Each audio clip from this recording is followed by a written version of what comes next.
My name is Dr. Jane Suming Lai. Currently, I'm actually working as a social-emotional well-being and alcohol and other drugs counselor for Anyinginyi. My heritage is actually from Chinese indigenous, all the way from Darwin, right down through to Alice Springs, the song line.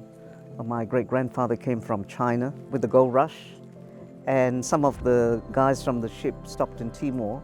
So I have a group of family in Timor, and the rest went to Darwin, to Pine Creek for the gold.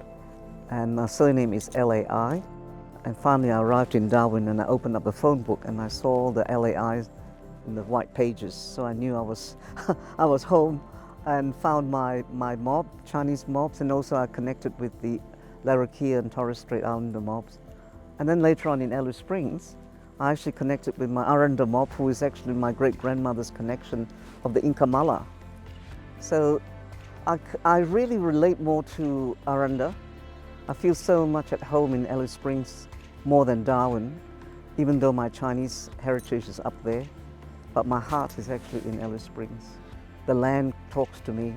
When I walk on country, I feel I'm one with country and with nature.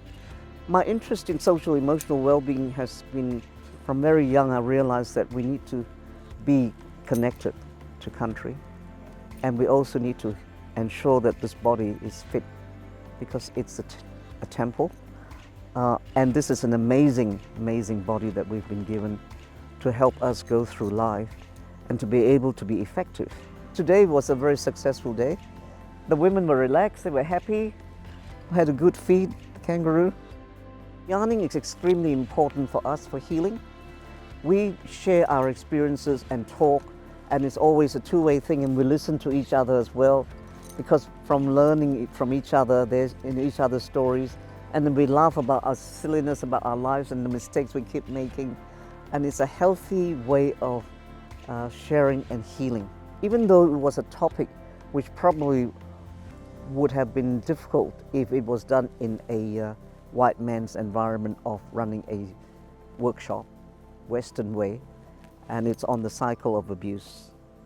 I felt that it was important to really face the fact that women who are going around in circles end up in the women's refuge constantly because they're caught in the cycle and they have no idea how to step out of it. There were suggestions about how women could step out of this cycle, and we had a wonderful example earlier on with Shauna sharing her story, how she managed to step out of that and help her children. Hello, my name is Shauna Graham and I'm from Tennant Creek. But since that violence was going on, so I had to move my kids away because my kids never grew up with violence. Yeah. Because she took charge of her life and said to herself, no more drinking, my children are very, very important. I feel very proud of myself and happy to take care of my children and my cousins and sisters here. So educating and empowering them is important for social-emotional well-being for women going through domestic violence, and so they can actually move forward and heal.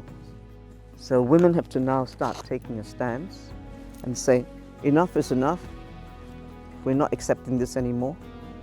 And the men also take responsibility for themselves.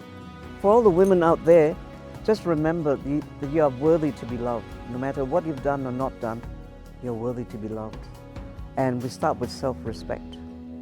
Respecting ourselves and loving ourselves, that is the first step. And knowing that we are worthy to be respected by our men.